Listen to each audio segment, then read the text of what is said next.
el avance del desarrollo inmobiliario no puede olvidar a los segmentos mayoritarios y que necesitan con urgencia vivienda.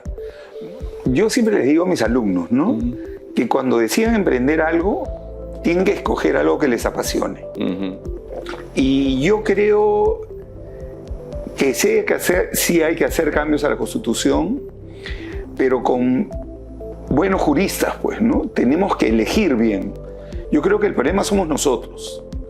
Todas las personas necesitamos modelos a seguir, modelos a todo nivel, ¿no? A nivel profesional, a nivel ético, de valores, de personas, la familia, el hogar.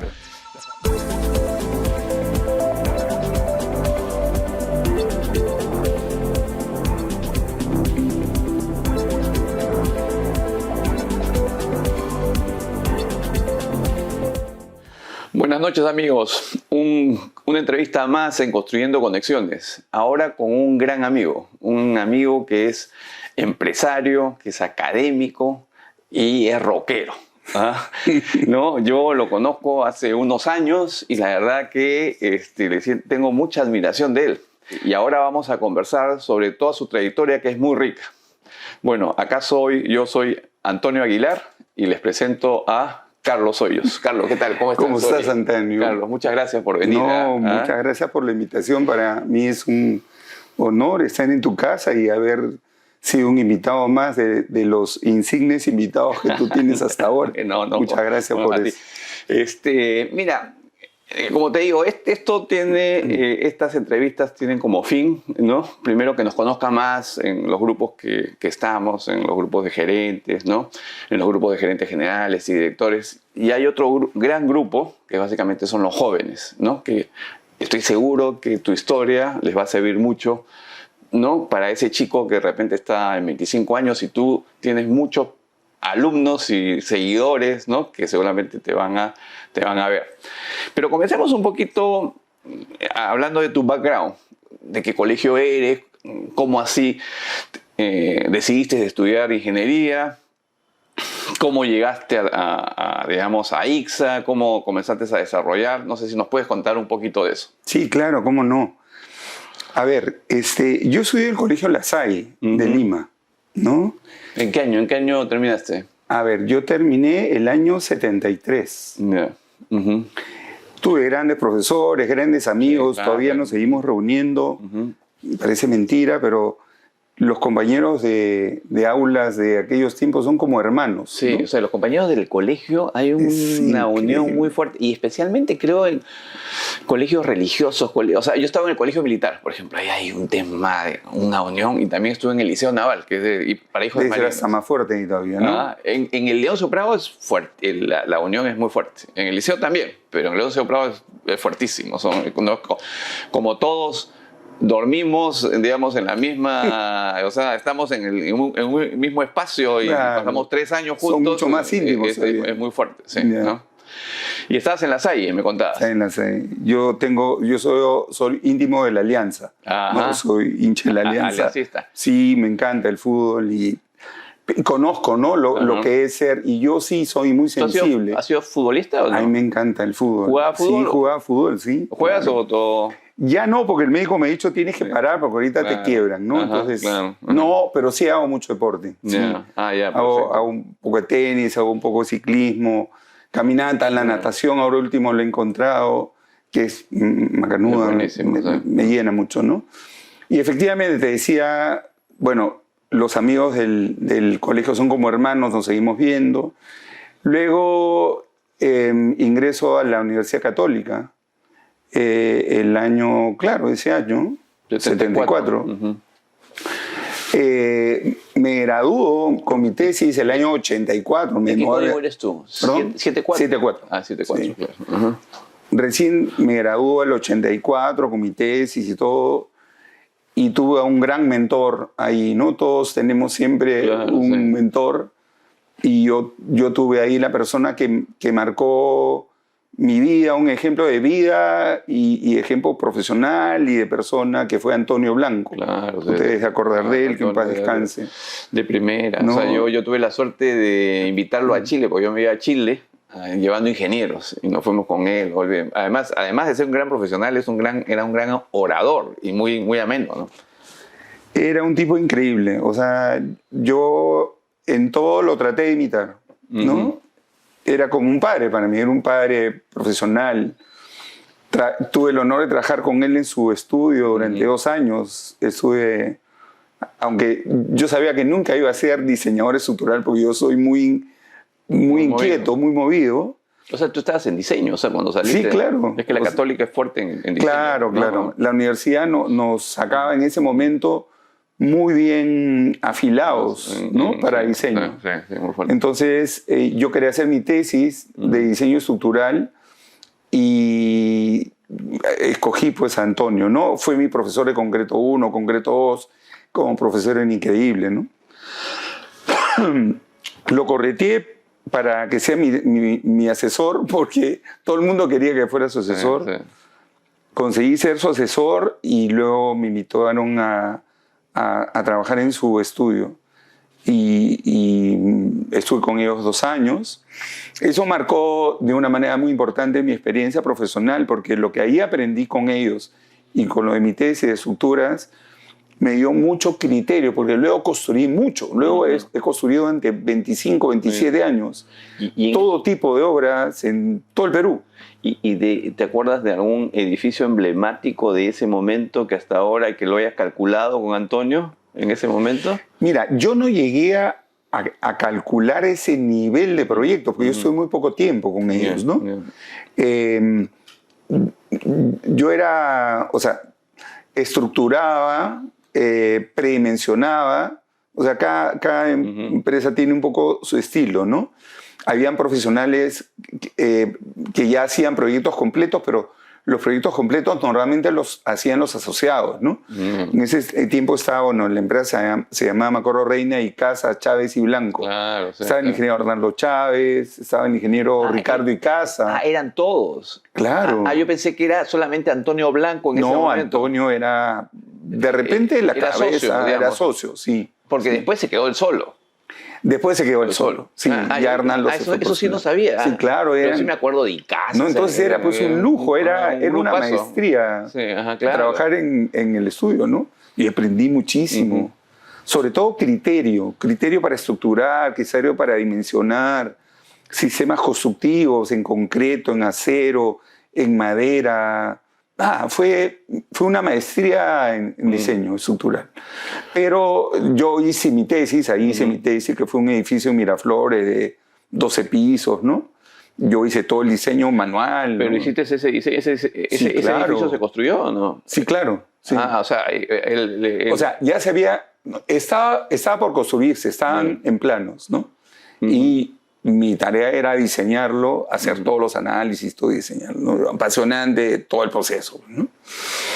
Entonces, él fue, ya digo, mi mentor. Cuando él fallece, pucha, lloré. Nunca recuerdo haber llorado igual que con mi padre. O sea, lo lloré como a mi padre, Antonio. Me acuerdo que desconsoladamente. Era tenías un sentimiento muy fuerte. ¿No? Muy apasionado hacia él, una admiración muy fuerte. Sí, te emocionas. Sí, todavía me acuerdo y me emociono. Te emocionas, sí. Y ¿no? si su familia en algún momento ve el video, les mando muchos saludos. Porque Jesús Blanco, ¿lo conoces a su hijo alguna vez lo vi en la oficina, pero Nena, su esposa, mis saludos, Nena.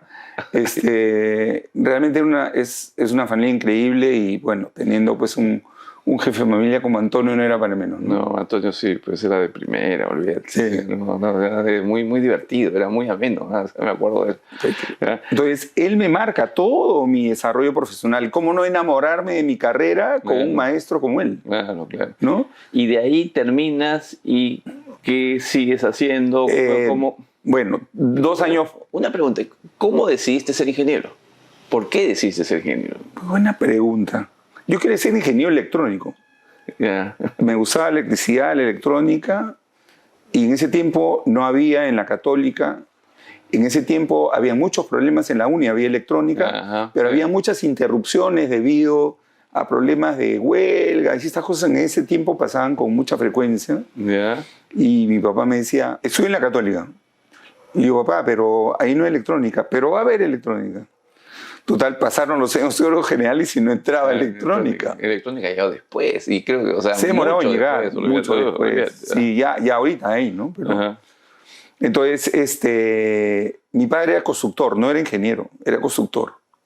Entonces yo dije, bueno, pues ingeniero civil, ¿no? A ver cómo va. Ujú. O sea, seguiste los estudios generales y como no había, decidiste ser Civil. civil. Había Ajá. civil, minas y mecánica, ¿no? Y mecánica en las tres Ya. especialidades. La gran mayoría de mis amigos, minas había también. De mis amigos se fueron mecánica. Mecánica, sí, en esa época era bastante mecánica porque estaba Mucho, en el furor. En el muchos furor, mecánicos. sí, muchos sí, mecánicos. me acuerdo de eso. Ujú. Entonces, ahí seguí civil y realmente me gustó la carrera. Me gustó y bueno, ya después lo conozco, como te digo, Antonio en el... Mm. Pero Antonio En- lo conoces después, Bueno, él enseñaba en facultad, ya digamos, ¿no? en el último año, claro. ¿no? En el último año. El último año, claro. Él enseñaba concreto 1 y concreto 2, que eran ambos cursos del último año. Porque ahora... Ahora no se dicta concreto 2 como tema obligatorio. Ahora yo enseño ahí en el... Ajá, pero en la concreto facultad. 1 lo La dictan facultad. antes, en el segundo, tercer año, cuarto año. ¿No? No, lo ¿También lo dictan en los últimos años los o no? últimos años. Pero no sé por qué no dictan concreto 2. Entonces, está concreto 2, pero como un electivo. Pero bueno, es un tema que ya depende de la universidad, su currículum. De repente comienzan a priorizar otro tipo de temas, ¿no? Porque, por ejemplo, yo enseño proyecto integrador, Ujú. que es un curso muy interesante que ya me gustaría a mí haberlo seguido, porque los muchachos consolidan todo el conocimiento de todos los cursos previos y ellos, digamos, hacen el estudio de suelos, hacen, digamos, Es el todo- último, en el último ciclo. Por eso se llama proyecto integrador.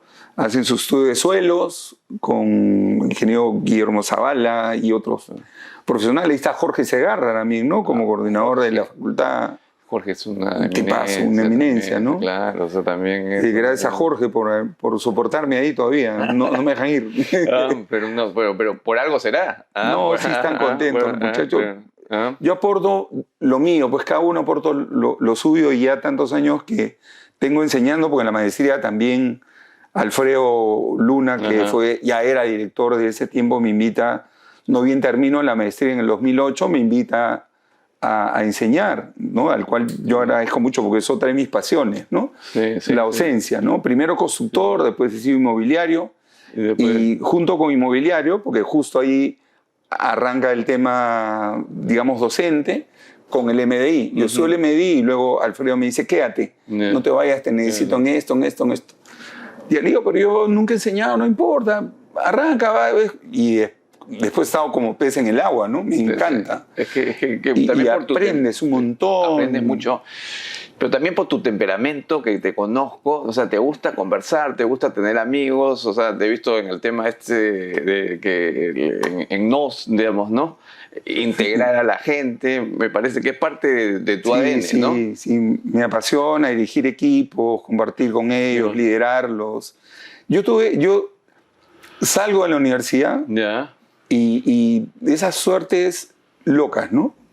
Había mucho trabajo, sin embargo no habían suficientes ingenieros Ujú, sí. graduados con colegiatura, entonces se peleaban por nosotros. Los pocos graduados Qué bien. Ujú. se peleaban, ¿no? Por nosotros.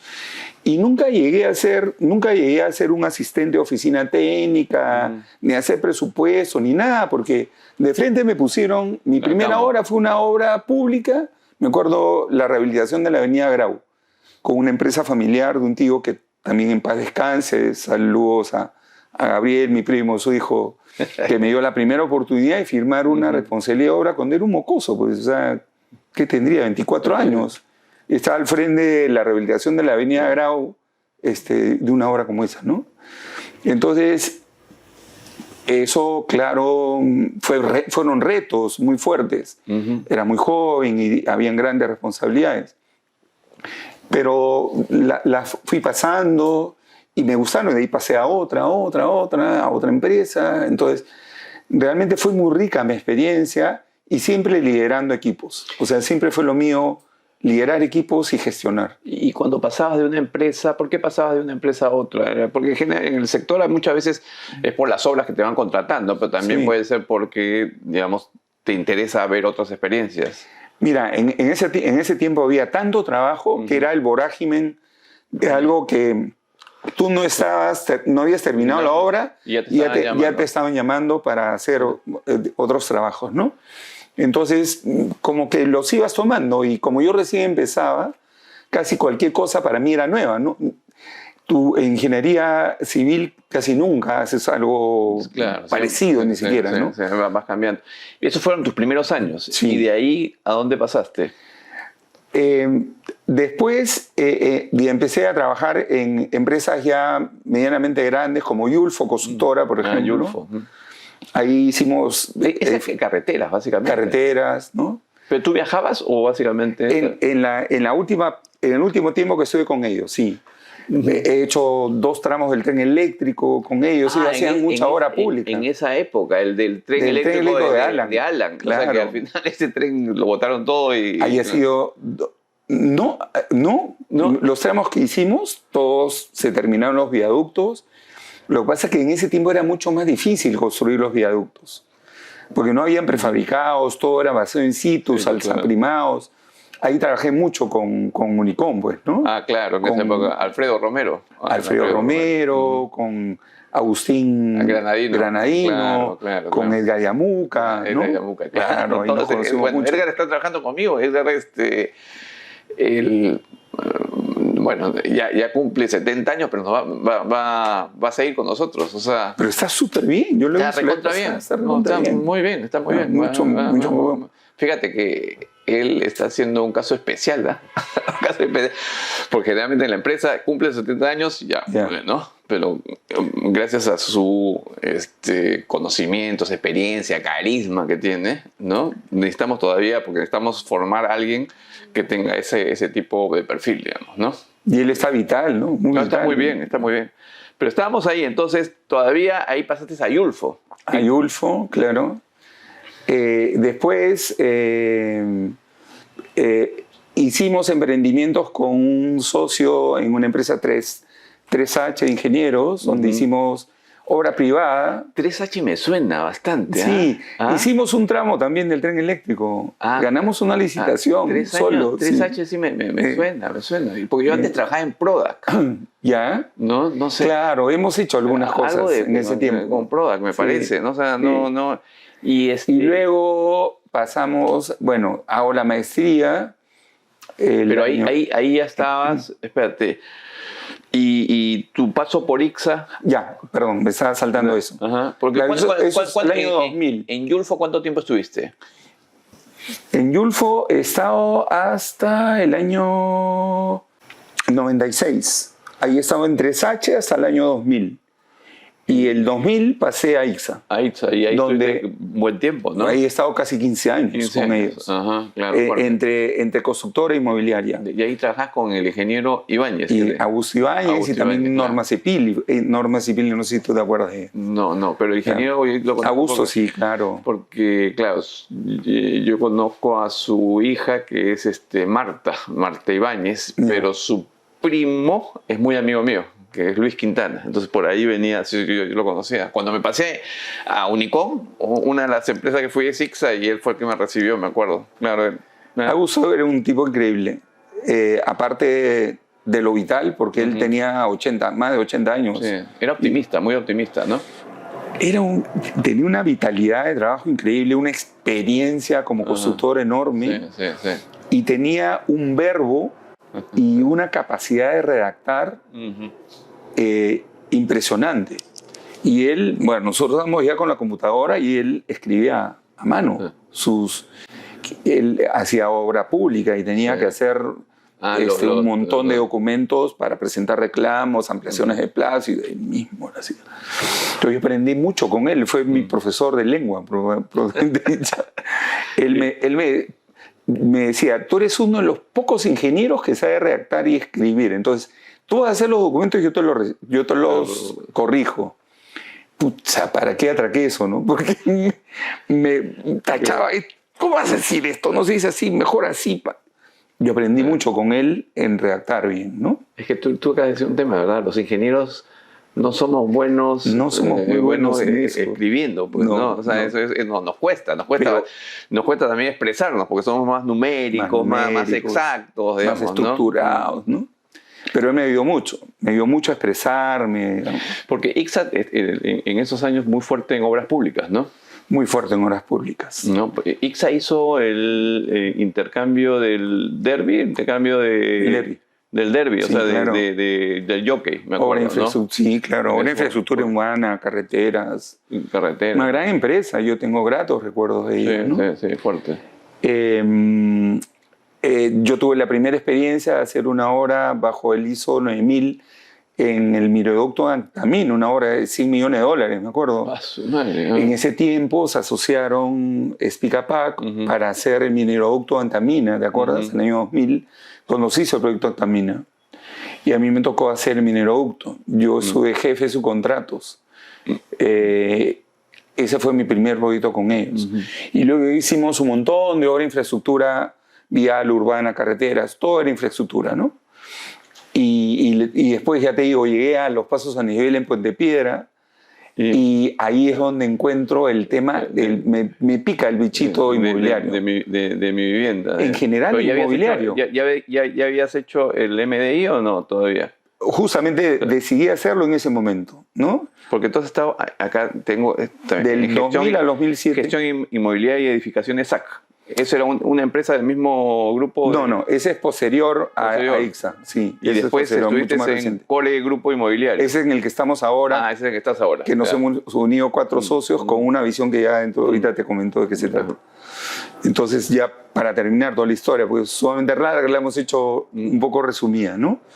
Pero no, te quería hablar de la experiencia del mineroducto Antamina, que fue increíble, y que ahí conocimos, o sea, lo que es la gestión integral de las obras, ¿no? Eso estoy hablando del año 2000, en una obra, digamos, faraónica, ¿no? Como era... No, se me dice $100 millones del año 2000, son como 300. Solamente el mineroducto. El proyecto de Antamina costó $2.100 millones. Y se hizo en menos de 2 años. O sea, fue una obra... ¿Y quiénes estaban ahí? Bueno, eso lo hizo Bechtel. Bechtel era la cabeza. La Y Bechtel contrató a ICSA. Bechtel contrató a un consorcio de Spicapac, que eran unos franceses que eran especialistas en tubos. El mineroducto es un tubo que trae el mineral desde la planta concentradora en la mina y lo llevaba hasta el puerto de Guarmey y se descargaba directamente al barco. Imagínate si todas las mineras hubieran hecho cosas parecidas, hubieran evitado un montón de problemas que ahora tienen con el tema del paso del mineral por las carreteras, que fastidian a los pueblos, a los pobladores, o que en todo caso promueven que otras personas que buscan otros objetivos ¿no? los incomoden con eso, ¿no? Pero no, era un tubo. ¿qué tal nivel de inversión? O sea, claro. O sea, es una gran inversión. Pero se pagó pues rapidísimo, ¿no?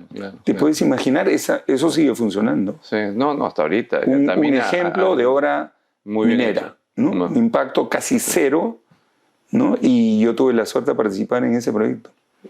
Entonces después ya hicimos mucho más obra. Yo me quedé 7 años con ellos. Llego con la obra de los pasos a nivel de Puente Piedra. A mí me tocó hacerlas. Y ahí conozco Caraballo, Puente Piedra. Y digo, ¿por qué solo terrenos? Hago la maestría. Tomo la tesis. Le pregunto a Alfredo si le parecía buena idea el hacer un piloto en esto. Se hace el piloto y yo le vendo la idea al directorio de ICSA de que el piloto sea una realidad para la empresa, que era un buen momento. Empezábamos recién con el tema inmobiliario y de vivienda social, ¿no? Ellos compraron la idea, argumenté todos esos temas, las oportunidades enormes, la demanda. ¿Qué área había? ¿Qué área de terreno era? 5 hectáreas. 5 Fue el hectáreas. primer terreno. O sea, inmenso era. O sea, Era el proyecto, grande. el Sí, proyecto era inmenso. Grande. ¿Y qué tal les fue? ¿Cómo? Porque en ese momento no había bancos, no había... Empezaban a haber bancos. Pero bien restringido. Muy restringido. Y ese sector muy difícil, Muy difícil. para prestar, digamos, ¿no? Muy difícil. Realmente, El agua, ¿cómo manejaron en ese momento? Y ahí se me presentan dos dudas. Primero, ¿cómo lo manejaron en ese momento que era bien difícil? ¿Ya estaba Toledo o no? Todavía no. No, porque Toledo fue un poco el que... Toledo creo que ya estaba. Ya había pasado, pues el año 2007, 2008. Claro, sí, ¿no? Ya estaba. Porque ahí es donde da el punto de inflexión. Ahí empezó. Pero mi primera pregunta es, ¿cómo hicieron ahí? Y la segunda es, ¿por qué no continuaron? Porque al final quedó eso como, digamos... Muy buenas sus dos preguntas. ¿Cómo resolvimos el tema? Simplemente luego analizar cuáles eran los frenos que limitaban la oferta de vivienda social en la zona. Empecé al revés, ¿no? Dije, en vez de buscar terreno por cualquier lado, dije, voy a buscar un terreno que esté saneado legalmente. Voy a buscar un terreno que tenga zonificación predecible y aprobada. Y lo que era más difícil, me metí a CEDAPAL a buscar dónde había factibilidad de servicios. Entonces empecé de atrás. Claro, está perfecto. Y encontré uno, me costó sangre, sudor y lágrima conseguir el precio que me permitía hacer el proyecto. Lo conseguimos y luego hicimos un proyecto. Yo quería hacer un proyecto en etapas, primero de viviendas unifamiliares, casitas, porque no había menos oferta de vivienda multifamiliar para esos segmentos, pues una locura. Si solamente para casas, mi problema fue que la gente me crea que con una inicial, nosotros empezamos vendiendo la casita que tenía 60 metros construidos sobre un terreno de 45 metros. No, el terreno de 100 metros, debe ser el terreno, generalmente no. ¿Más chiquito era? El terreno tenía 5 por 75 metros. 75 metros de terreno y era una casita de 30 metros cuadrados por planta. O sea, 30 metros en el primer piso, 30 metros en el segundo. Era una casa de muñecas. Me decían, ¿no lo vas a vender? Sí, lo vamos a vender, Leo. Y contratamos a una decoradora y nos decoró el piloto, hicimos un piloto. Y ustedes eran los primeros, ¿eh? Los primeros, no había nadie. Todo el mundo me miraba con cara de loco. Claro, los directores me decían, estás loco, no vas a vender, vende techo propio, ¿qué? Como diciendo eso. Eso sí sale. No, le digo, la tierra está muy cara ya, no vamos a perder plata en techo propio. Vamos a subutilizar el dinero. Entonces, sí, claro, al principio no me creían. Hice un trabajo de marketing muy fuerte. Al interno. Al interno y al externo. ¿no? Planteamos, o sea, hicimos mucha publicidad, salíamos en la televisión y todo, ¿no? Y al principio no vendíamos, nos moríamos. La gente iba a borbotones, miraba el piloto, decía, ¿y cuánto tengo que pagar? 10.000 soles inicial. ¿Y cuánto tengo que pagar de cuota? 800 soles mensual. No, señor, me decía. Pero sí, eso es lo que tengo que pagar por un lote aquí para pagar 3 años. No, cuando empiece la construcción, venimos. Ya, claro. Nada. Claro, bueno, eso también pasa, ¿no? O sea, el freno era que no había oferta. Había que... Entonces yo me reuní con mis pero ahí había desconfianza, digamos. Es el primer momento... No creían, pues. No creían. La gente siempre, muchos años ha pasado, que básicamente compra cuando ya ve que están construyendo, ¿no? Porque piensa que puede ser algo que no los van a estafar, una cuestión así, ¿no? Claro, decía, ¿cómo me van a entregar una casa con 10.000 soles de inicial y pagando cuotas de 850 soles al mes y me van a entregar mi casa? No creían. No creían. No creían. Entonces, nada, tuvimos que arrancar a construir y cambiamos el speech de ventas, ¿no? Comenzamos a cambiar el speech de ventas, comenzamos a hacer promociones en la preventa y comenzaron a comprar. Y empezamos la construcción rapidísimo. ¿Qué cambiaste en ventas?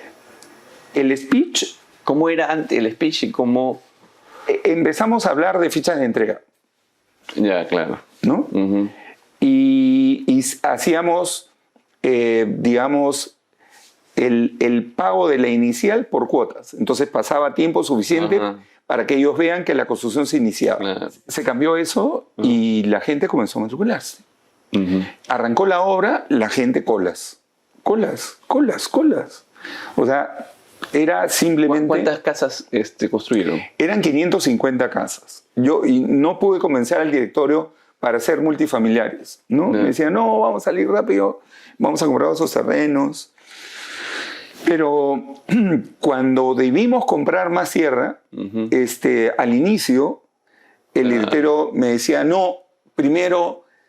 hazte une, pero va a subir el precio de la tierra y ya no vamos a poder, ya no podemos hacer. Claro, subió el precio de la tierra y ahí te gana Tuvimos que comprar otra tierra ya en sitios más cerca de Lima para empezar ya a hacer proyectos multifamiliares para segmentos también de mi vivienda, pero ya no en el norte, porque comenzaba a agudizarse el tema de servicios públicos y todo, ¿no?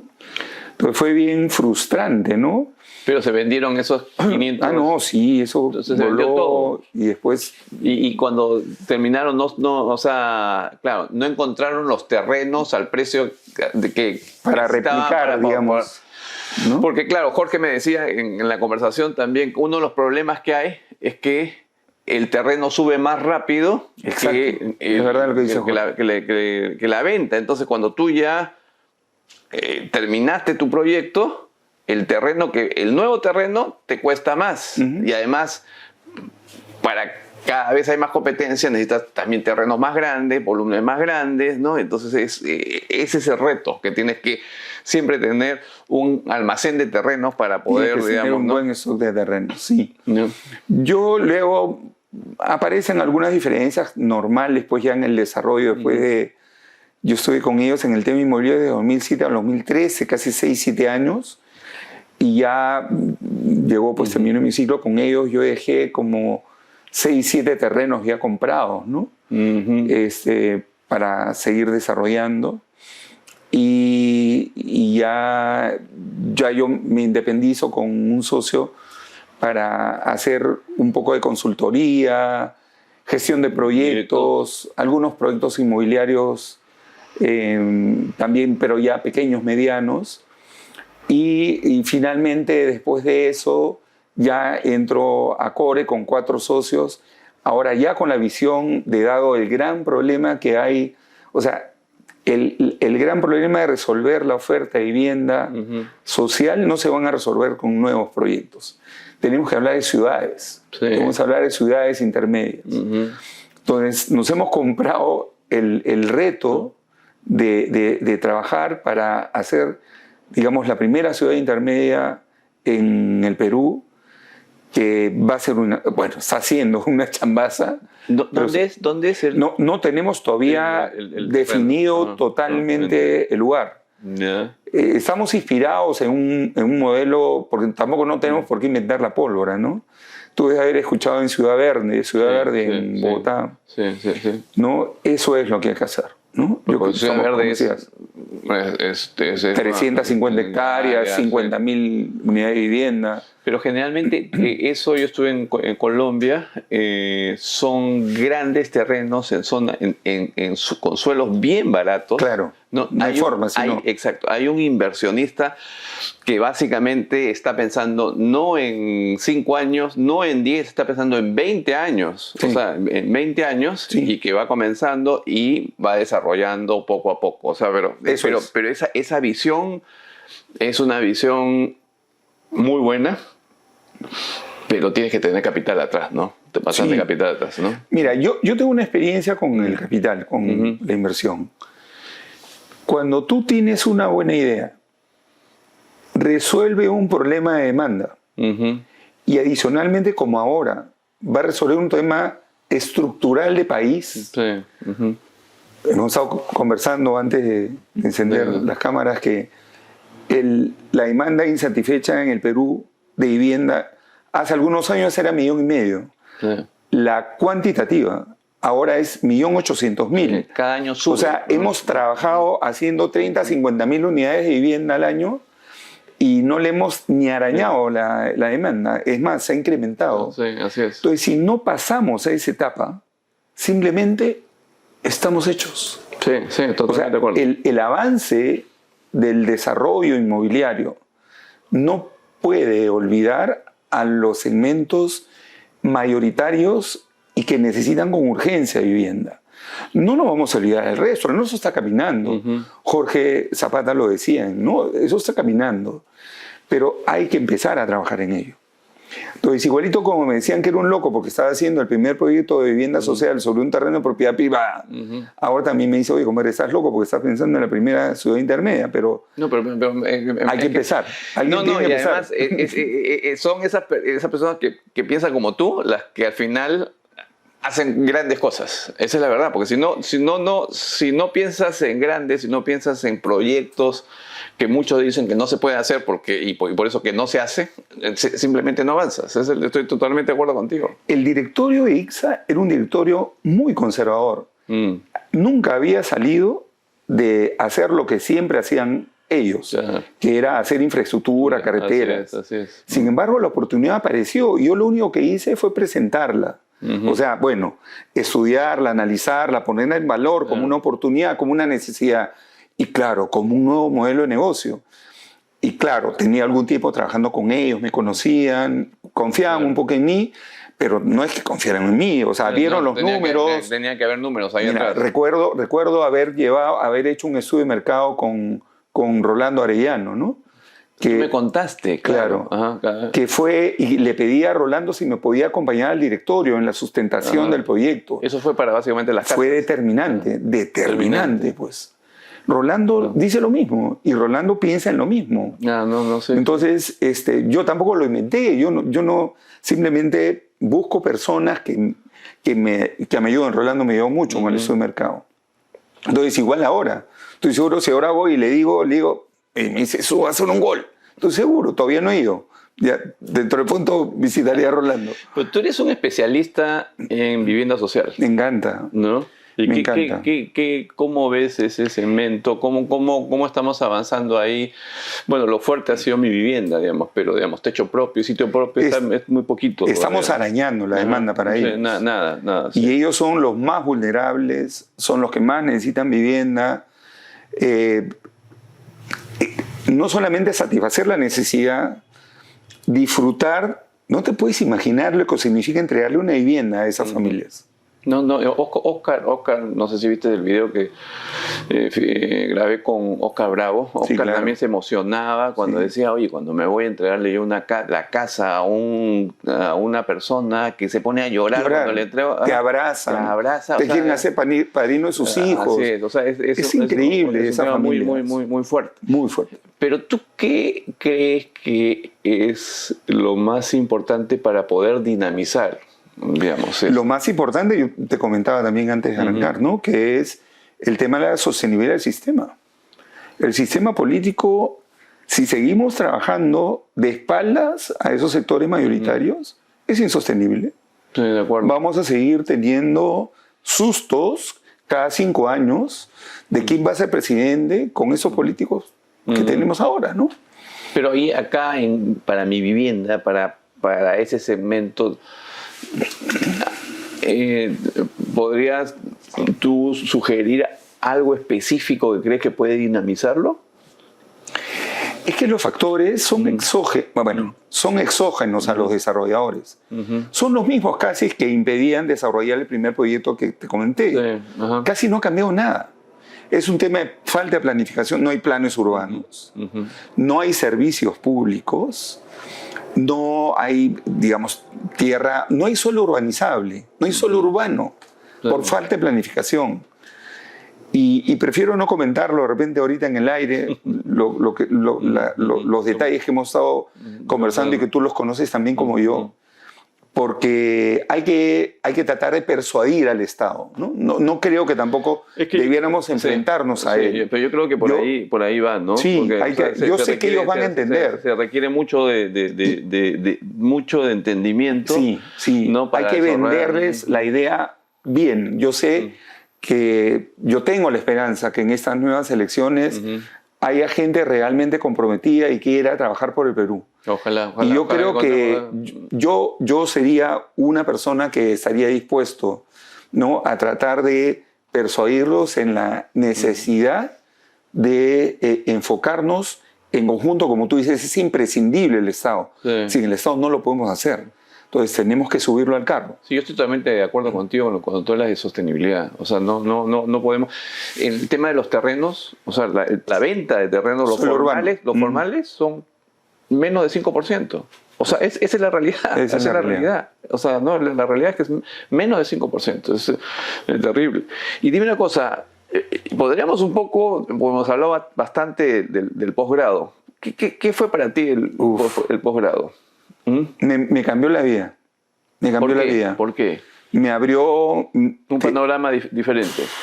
Claro. Tú estás bastante enfocado como ingeniero en números. Estaba enfocado en eso. Digamos, la maestría te permitió, digamos, ver más allá de solamente un tema puntual, digamos, de cálculo. Sí, ¿no? Por eso tengo 17 años enseñando en el MDI. Porque ahora transmito a ellos lo que yo recibí también, ¿no? ¿No? Alfredo Luna hace una gran labor como director de la maestría. Los profesores son de primera y yo ya vivo apasionado en la docencia también, ¿no? ¿Qué cosa es lo que te apasiona más de la docencia? Ayudar a las nuevas generaciones en que sean exitosos, en que se realicen. Por ejemplo, yo tengo un curso... La mayoría de los gerentes inmobiliarios no saben, por ejemplo, hasta dónde se comprometen en su posición como gerentes inmobiliarios al hacer un proyecto inmobiliario. Y su compromiso es muy fuerte. Claro. Ahora que lamentablemente han pasado el tema del centro comercial en Trujillo. Sí, eso es ahí están todos comprometidos, hasta el gerente inmobiliario. Entonces yo los ayudo a revisar las normas, ¿no? ¿Has estado trabajando en lo que ha pasado? No. Me refiero que, digamos, bueno, tomamos esos casos y los revisamos en clase. Ahora en un curso de sistemas constructivos, por ejemplo, revisamos la parte técnica y luego también revisamos la parte inmobiliaria, la parte legal, ¿no? Hasta dónde llegan las responsabilidades del ingeniero como desarrollador inmobiliario. Porque dicen, no, yo no me voy a mojar. El ingeniero, constructor, el contratista, el constructor, no. La responsabilidad es hacia el gerente inmobiliario, ¿no? Sí, ahorita están enjuiciados penalmente. Toda la línea. Es una pena porque yo conozco los profesionales ahí, el ingeniero estructural es de primer nivel. Yo lo conozco también. No, de primer nivel, o sea, como persona y como profesional es de primer nivel. O sea, no hay, pero así pasan las cosas. Pues, sí. Eso... Y luego aprender, ¿no? Aprender con ellos. Mis cursos son muy interactivos, ¿no? Participamos mucho con ellos, ¿no? Yo comparto y ellos también comparten, hacemos trabajos. ¿Cómo es una clase típica? Primero hay clases teóricas, ¿no? Donde vemos primero, o sea, es un curso que pretende darles herramientas para que los gerentes inmobiliarios que no son ingenieros ni arquitectos tengan algunas herramientas generales para que participen con sus equipos de trabajo técnicos y cuestionen en cosas básicas, ¿no? Les damos esas herramientas. Y después hacemos un trabajo grupal en donde yo les pido que ellos consigan proyectos agrupados en 6, 7 personas por grupo y haga un análisis crítico del expediente técnico en base a todo lo que hemos revisado en el curso. Cada uno expone seguramente. Cada uno expone, hace un análisis crítico de los temas que podrían convertirse en crítico a la luz digamos, de las clases teóricas que se vierten. Entonces es muy bonito, les encanta, les gusta mucho y quedan muy contentos, ¿no? Porque con ese análisis crítico, y aparte que revisaron las normas, aparte que tienen en sus manos un proyecto completo, ¿no? Desde, no sé, pues de los estudios, topografía, suelos, el proyecto de arquitectura, estructura, instalaciones eléctricas, sanitarias, el plan de calidad, el plan de seguridad también, ¿no? Entonces, primera vez que ellos tienen todo un proyecto completo y ya saben pues a qué se meten, ¿no? Entonces, oye, a ver, conversemos un poco sobre esta pasión también que tienes, que es el rock. ¿Cómo equilibras el rock? Cambiando de tema. No, pero sí, claro. Es el rock, es la parte empresarial, es la parte académica, sí, ¿no? Y también... mi pasión, la música, el rock. ¿Cómo has podido equilibrar todo esto? Y es más, tienes una empresa de rock, ¿no? La acabamos de fundar. ¿No? O sea, tienes una empresa inmobiliaria. Sí. ¿No? Tienes una empresa constructora. Sí. Y además eres académico, ¿no? O sea, ¿cómo? Y también eres esposo y abuelo, ¿no? Sí. O sea, ¿cómo equilibras todo esto? A ver, yo siempre les digo a mis alumnos, ¿no? Que cuando decidan emprender algo, tienen que escoger algo que les apasione. De acuerdo. Y luego tiene que haber un propósito, ¿no? O sea, luego que les apasiona, ellos tienen que ver, digamos, en esa elección un propósito. ¿Qué es lo que quieren conseguir finalmente con lo que van a hacer? ¿Y tú qué quieres conseguir con el rock? Gente feliz. Disfrutando 2, 3 horas como disfrutaste tú, tu familia. Me encantó. En Rumanía. Fui en Rumanía, me encantó, la verdad. Terminamos bailando, o sea, ¿no? Sí. Y porque fue jueves, creo, ¿no? Fue un jueves, Fue un jueves, claro. Si hubiera sido viernes, porque después pasaron, creo que al segundo piso, de ahí veía. No, de ahí nos fuimos a Barranco. O a Barranco, claro, ¿no? Pero ya yo tenía que trabajar al día siguiente. Sí, yo sé. ¿no? Sí, claro.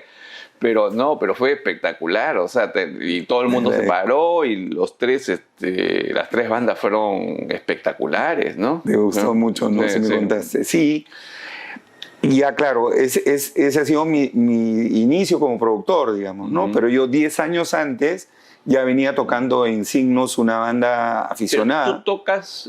Percusión, batería. Batería, pero como fui aficionado. Varios de tus amigos y varios de amigos comunes, oye, nos estafado, Carlos, que queríamos que toque y no va a tocar. No va a tocar, o sea, porque tú ahí has sido el promotor, básicamente, ¿no? Yo he sido productor, claro.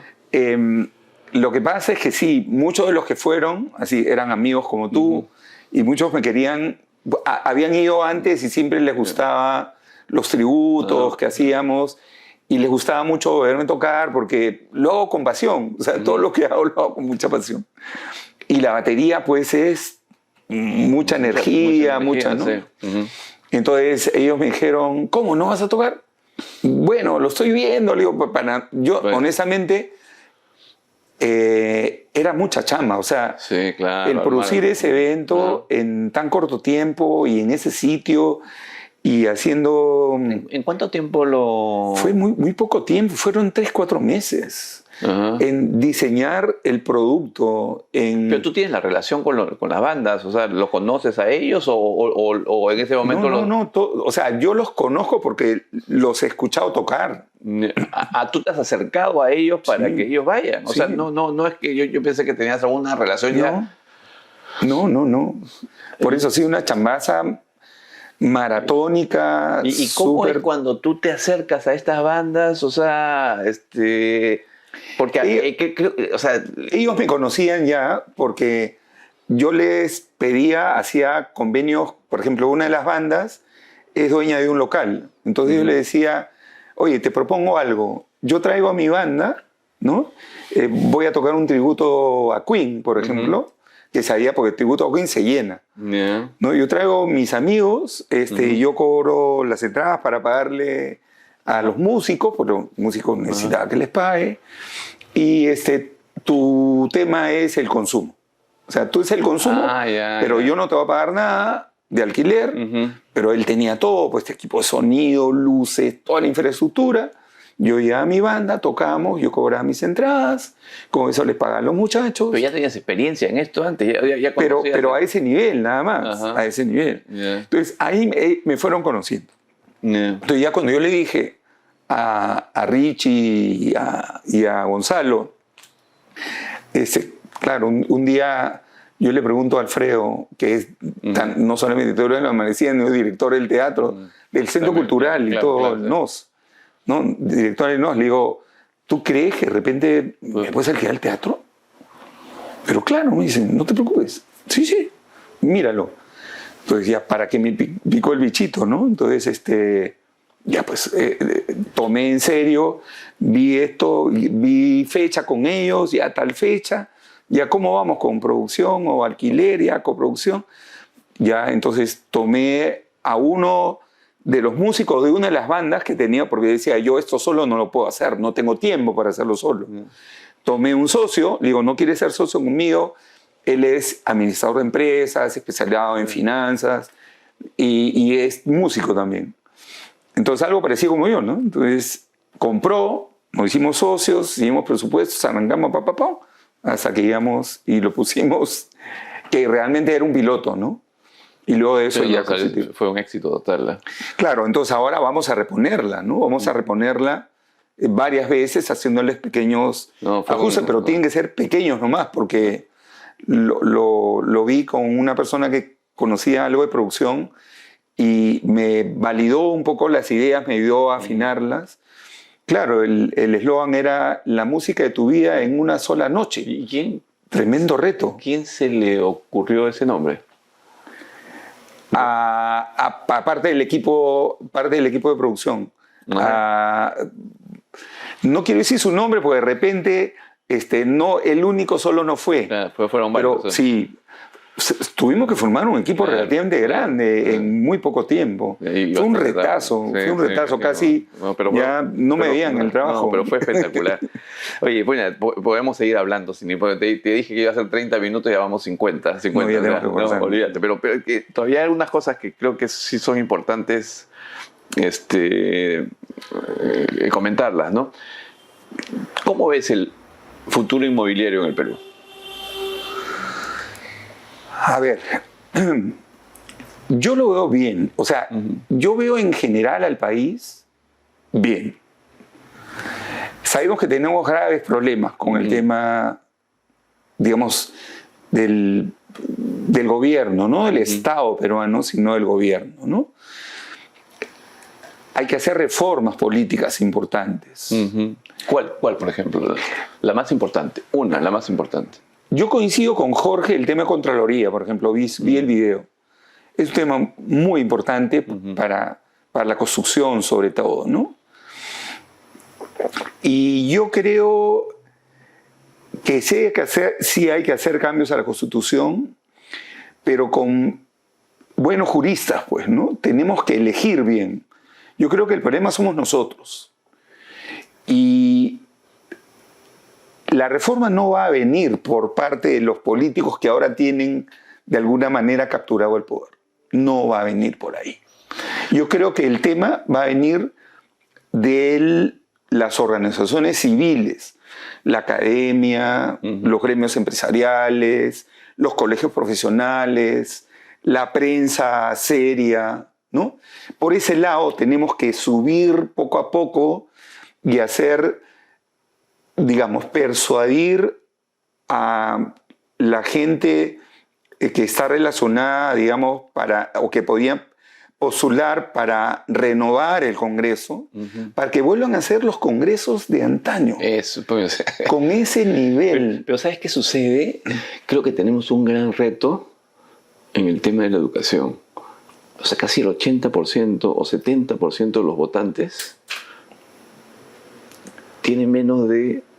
O sea, con las justas llegan a secundaria, digamos, ¿no? Creo que ahí hay un gran reto. Por eso que a los políticos no les interesa la educación tampoco.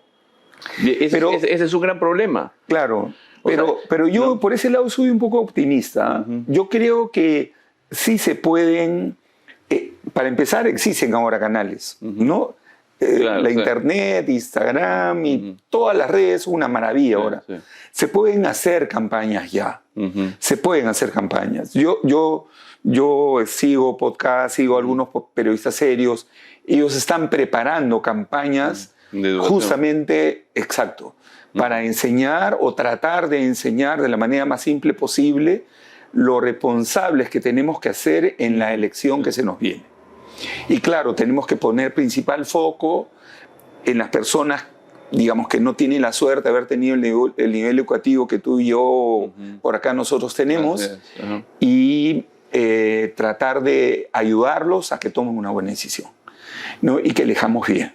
Si tendrías que escoger uno, lo más importante, ¿qué cambiarías en el sector? Una sola cosa. En el sector En el sector de construcción. En el sector inmobiliario y construcción. Exacto. ¿Qué crees que es lo más importante? Si tú tendrías el poder de decisión, ¿qué crees? Yo creo que el liderazgo de los gremios tiene que ser un poco más nacional. No está mal que los gremios Cuando fregues más nacional. Me refiero que no veamos solamente la parte, o sea, que no veamos CAPECO, que no veamos CONFIEP solamente de la visión gremial, ¿no? Sino veamos que debemos convertirnos en líderes de opinión para comprometer a los niveles del Estado y que confíen en nosotros liderando en lo que ellos deben de hacer para acompañarnos para hacer un mejor Perú. Yo creo que ahí está el tema. Estoy totalmente de acuerdo. Debemos tener esa mística, ¿no? De pensar más allá de un interés personal. Correcto. No, estoy totalmente de acuerdo. Y dime una cosa, para ya un poco finalizar y no aprovechar tu tiempo. No, encantado, no hay problema. ¿Qué consejo le darías a esos chicos, esos jóvenes que tienen ahorita entre 25 y 30 años, ¿no? Y que te ven a ti como un modelo, ¿no? O sea, ¿qué le dirías, ¿no? ¿Qué le dirías a ese chico, ¿no? O sea, ¿qué consejo le darías? Siempre es importante buscar un mentor. Como tú Sí. tuviste con Antonio Blanco. Sí. Una persona que tú A la cual seguir. Yo creo que eso es tal vez lo más importante. A mí me sirvió mucho. Yo no inventaría la pólvora. Y yo siempre les digo eso. Tienen que buscar un mentor, alguien a quien seguir, ¿no? Sí, un modelo, ¿no? Un modelo. ¿no? Puede ser local, puede ser fuera del país, ¿no? Pero yo creo que todas las personas necesitamos modelos a seguir. Sí, yo también. Modelos a todo nivel, ¿no? A nivel profesional, a nivel de ético, de valores, de personas, la familia, el hogar. La familia, los valores, el hogar es un tema importantísimo. Vital, ¿no? Yo tengo mucha suerte con mi familia. ¿Cuántos hijos tienes? Tengo dos. Dos. Dos y dos nietas. Y dos nietas. ¿Tú tienes hombre, mujer o...? Dos mujercitas. Dos mujeres. Sí. Dos mujercitas, mujeres. O sea, tus hijas son dos mujeres. No, mis hijos son uno varón y una mujer. Ya. Y mis nietas son dos mujercitas. ¿Y que son 1-1 o son 1-1? 1-1. Ah, pues, y disfrutas de tus nietos. ¿Ah? Me estoy distrayendo mucho en mi trabajo ahora con mi familia, pero piña, porque realmente disfruto mucho con ellos, ¿no? Sí, Nos toca, ¿no? Nos toca. Claro, Sí. Nada, olvídate, yo quisiera tener nietos también. Ya vas a tener. Una bendición. No te imaginas. No, por ahí de repente van a escuchar mis hijos. No. Sí, pues ellos están ahora más lentos, ¿no? Más lentos, se demoran. Pero bueno, ya llegará el momento. Tiene que llegar el momento. Oye, Carlos, muchas gracias por este tiempo. La verdad que extraordinario. Me quedaría, te comprometo, para otra oportunidad continuar y quizás profundizar, digamos, en temas un poquito más específicos, mi vivienda, la parte de la academia, quizás algunos momentos que has tenido, ¿ya? Pero muchas gracias. Encantado, Antonio, muchas por gracias tu invitación. Bueno, amigos, muchas gracias por vernos. La verdad que muy contento ahora de haber conversado con un gran profesional, ¿ya? Y que es muy altruista, le gusta pensar mucho más allá de un beneficio de la persona. Hay que pensar, y en eso estoy totalmente de acuerdo, en el beneficio social, en el beneficio del grupo, más allá de un beneficio solamente personal, ¿no? Bueno, me despido de ustedes, Antonio Aguilar, con el ingeniero Carlos Hoyos. Ya nos estaremos viendo en otro capítulo de Construyendo Conexiones. Gracias.